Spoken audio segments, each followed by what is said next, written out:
લઈને જઈએ છીએ બુધના ઘેર.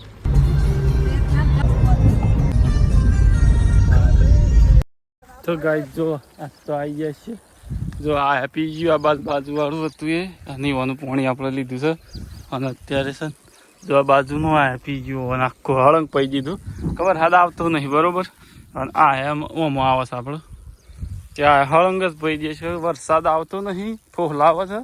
એના કપાસ જો કેટલા દાડા વાયા હતા ના પાણી જ નહીં આવ્યું.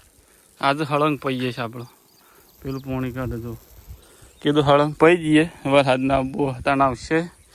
આમાં વાયેલું તો બળી ના જવા દેવાય કે તો વિચારે એવું કરે છે. અને અત્યારે તો આવી જાય છે 2 જણા ખેતરમાં.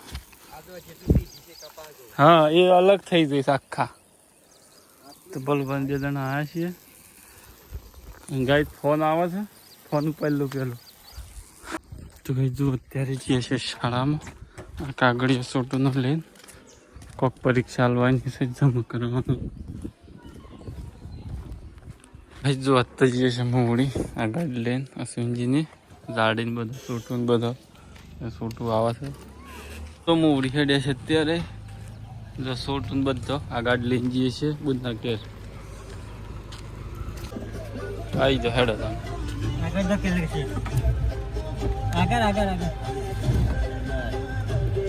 બેસી બરાબર ઊભો થા.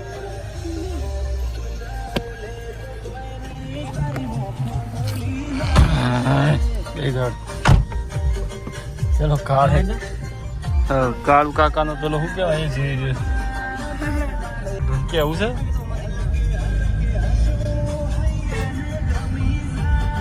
છે હા દેખાય છે મસાલા લેવા છે.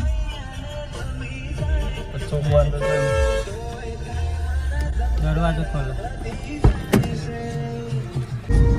કઈ જો આવી ગયા છે ઊંડળી સાબરમતી કાશ મેલો પડો થોડો.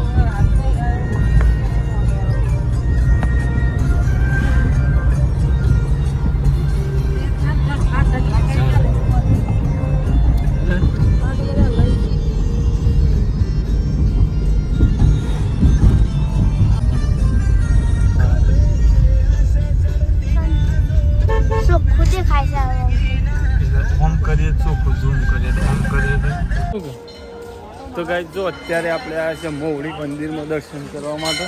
અને જો દર્શન કર્યું અંદર તો પરમિશન નહીં પણ હવે જઈએ છીએ ભોજનશાળા તરફ આ બાજુ થોડું ફરવા. જો આ મોવડીનું મેન મંદિર રહ્યો છે અંદર ઉતરવા નહીં જતા બરોબર એટલે આપણે અંદર ન.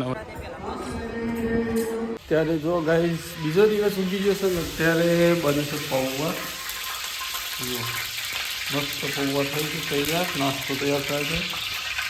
અને ગાઈસ જો આપણે છે ને કાલે મોવડી ગયા હતા તો કાલે તો વ્લોગ કન્ટિન્યુ ના કર્યો. અને અત્યારે જો તમને બતાવો આ વચ્ચેથી રોપલા હતા આપણે માટીથી આટલું મરચાંનું જો ખેતરમાં કીધું આ નાખ્યા આટલો રોપલા છે 6-7 પ્લેટો જેવો 6 પ્લેટો જેવો છે 600-700 ડોકા છે 720 જેવા. રોપ થોડું આ ઝેણું મળે છે. અને આ છે ને પિકાડોર મરચાં થોડો મોટો છે પણ એ ફ્રીમાં લાવ્યા હતા આપણે. અને આવાના ખાસા આપણને 800-1000 રૂપિયા જેવો પડ્યા છે.